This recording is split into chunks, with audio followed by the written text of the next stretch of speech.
Welcome to Bible Reading with Robbie, where we explore the Bible one passage at a time. I'm Robbie, and I'm excited to journey through Scripture with you. Numbers chapter 20.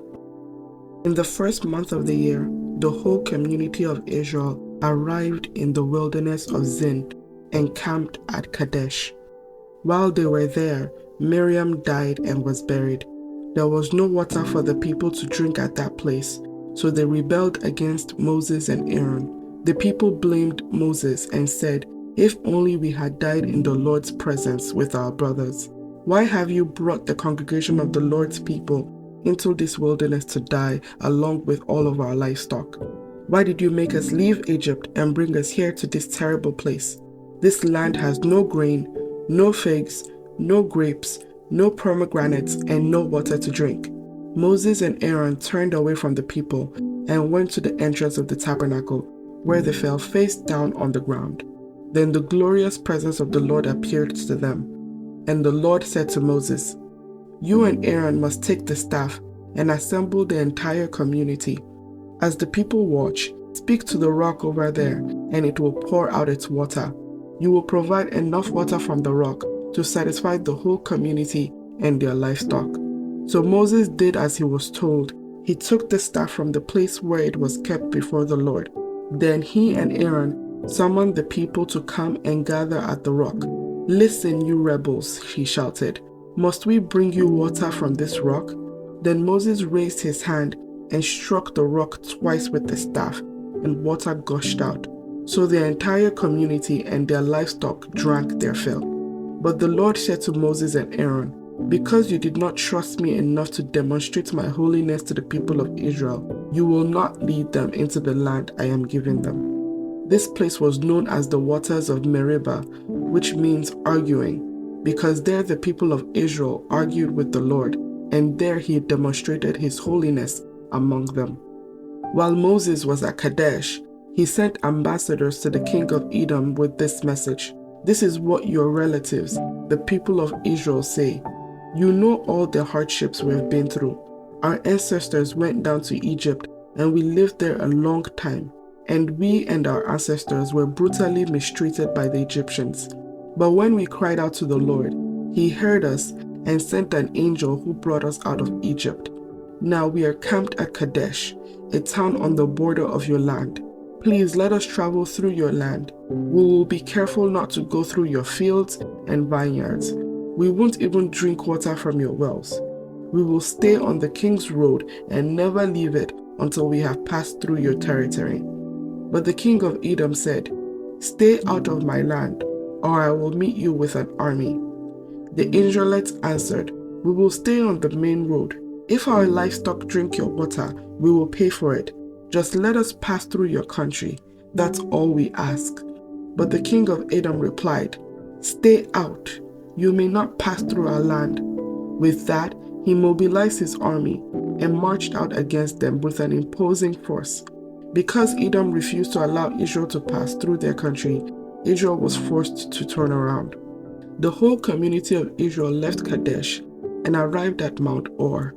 There, on the border of the land of Edom, the Lord said to Moses and Aaron, "The time has come for Aaron to join his ancestors in death.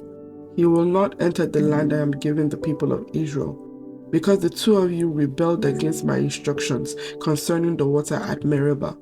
Now take Aaron and his son Eleazar up Mount Or.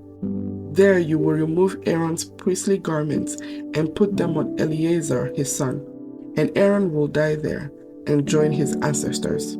So Moses did as the Lord commanded. The three of them went up Mount Or together as the whole community watched. At the summit, Moses removed the priestly garments from Aaron and put them on Eleazar, Aaron's son. Then Aaron died there on the top of the mountain, and Moses and Eleazar went back down. When the people realized that Aaron had died, all Israel mourned him for 30 days. Numbers chapter 21. The Canaanite king of Arad, who lived in the Negev, heard that the Israelites were approaching on the road through Atharim. So he attacked the Israelites and took some of them as prisoners.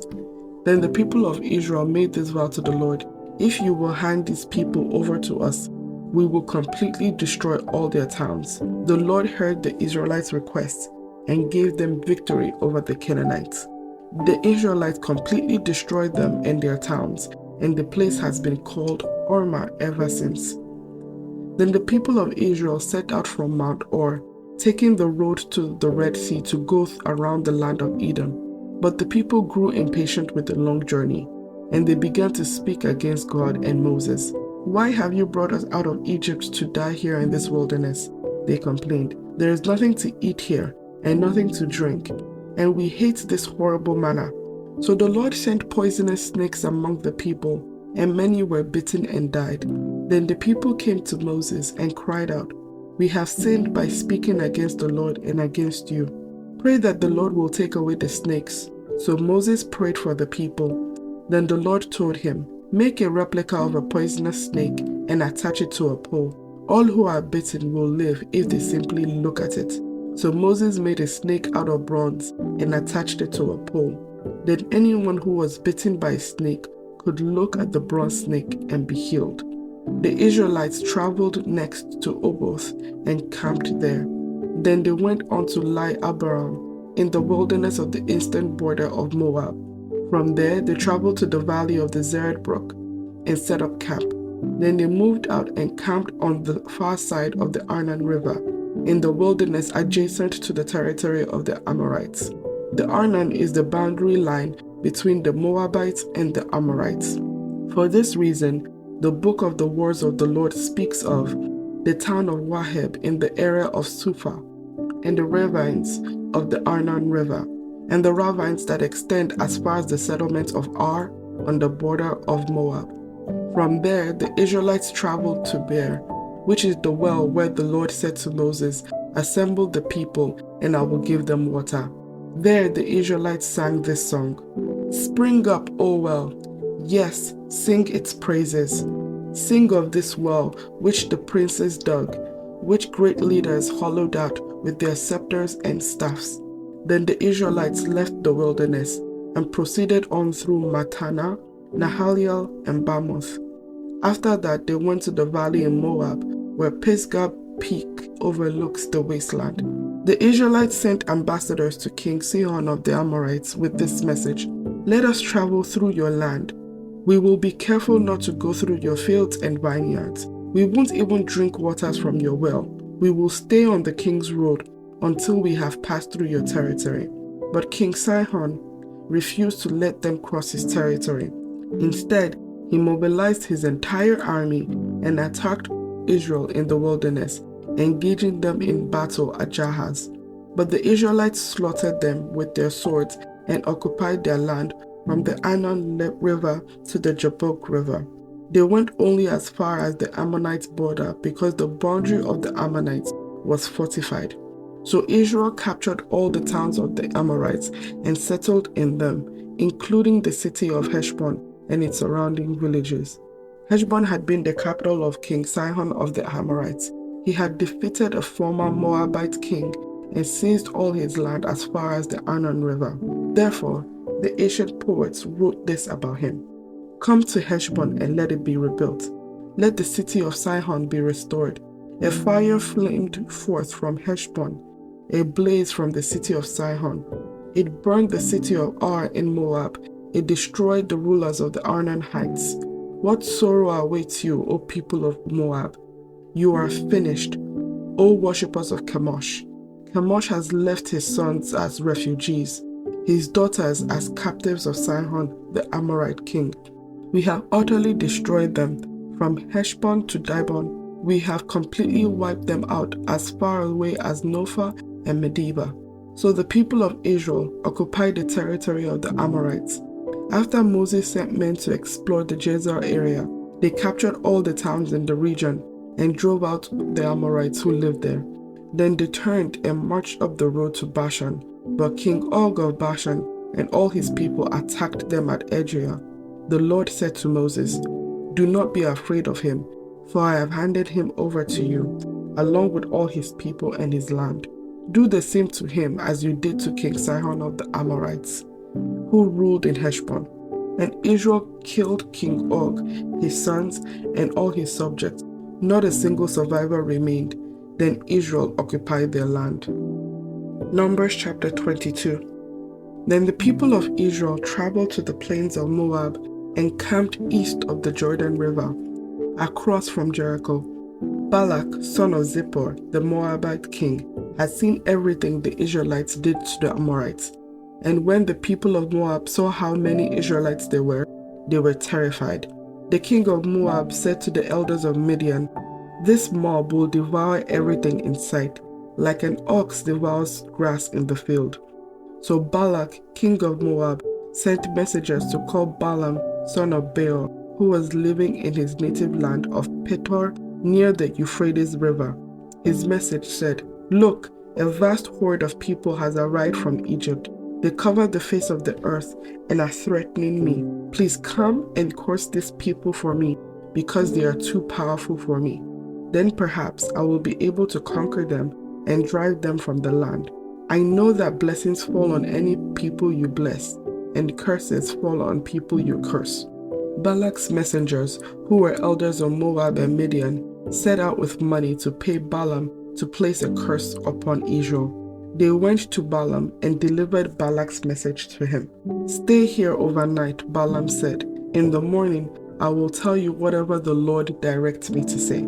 So the officials from Moab stayed there with Balaam. That night, God came to Balaam and asked him, "Who are these men visiting you?" Balaam said to God, "Balak, son of Zippor, king of Moab. He has sent this message. Look, a vast horde of people has arrived from Egypt, and they cover the face of the earth. Come and curse these people for me. Then perhaps I'll be able to stand up to them and drive them from the land." But God told Balaam, "Do not go with them. You are not to curse these people, for they have been blessed." The next morning, Balaam got up and told Balak's officials, "Go on home. The Lord will not let me go with you." So the Moabite officials returned to King Balak and reported, "Balaam refused to come with us." Then Balak tried again. This time he sent a larger number of even more distinguished officials than those he had sent the first time. They went to Balaam and delivered this message to him. "This is what Balak, son of Zippor, says. Please, don't let anything stop you from coming to help me. I will pay you very well and do whatever you tell me. Just come and curse these people for me." But Balaam responded to Balak's messengers, "Even if Balak were to give me his palace filled with silver and gold, I would be powerless to do anything against the will of the Lord my God. But stay here one more night, and I will see if the Lord has anything else to say to me."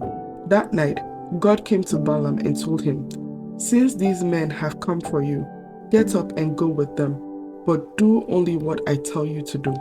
So the next morning, Balaam got up, saddled his donkey, and started off with the Moabite officials. But God was angry that Balaam was going, so he sent the angel of the Lord to stand in the road to block his way. As Balaam and two servants were riding along, Balaam's donkey saw the angel of the Lord standing in the road with a drawn sword in his hand. The donkey bolted off the road into a field, but Balaam beat it and turned it back onto the road. Then the angel of the Lord stood at a place where the road narrowed between two vineyard walls. When the donkey saw the angel of the Lord, it tried to squeeze by and crushed Balaam's foot against the wall. So Balaam beat the donkey again. Then the angel of the Lord moved further down the road and stood in a place too narrow for the donkey to get by at all. This time, when the donkey saw the angel, it lay down under Balaam. In a fit of rage, Balaam beat the animal again with his staff. Then the Lord gave the donkey the ability to speak. "What have I done to you that deserves your beating me 3 times?" it asked Balaam. "You have made me look like a fool," Balaam shouted. "If I had a sword with me, I would kill you. But I am the same donkey you have ridden all your life," the donkey answered. "Have I ever done anything like this before?" "No," Balaam admitted.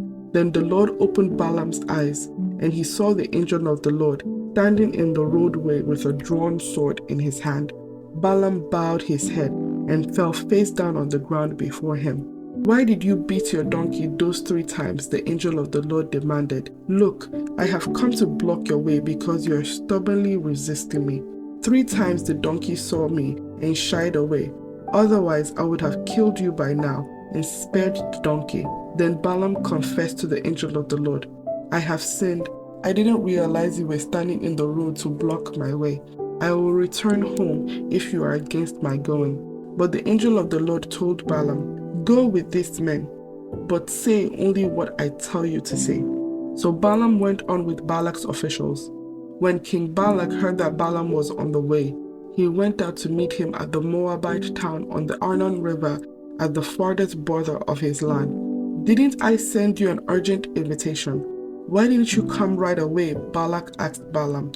"Didn't you believe me when I said I would reward you richly?" Balaam replied, "Look, now I have come, but I have no power to say whatever I want. I will speak only the message that God put in my mouth."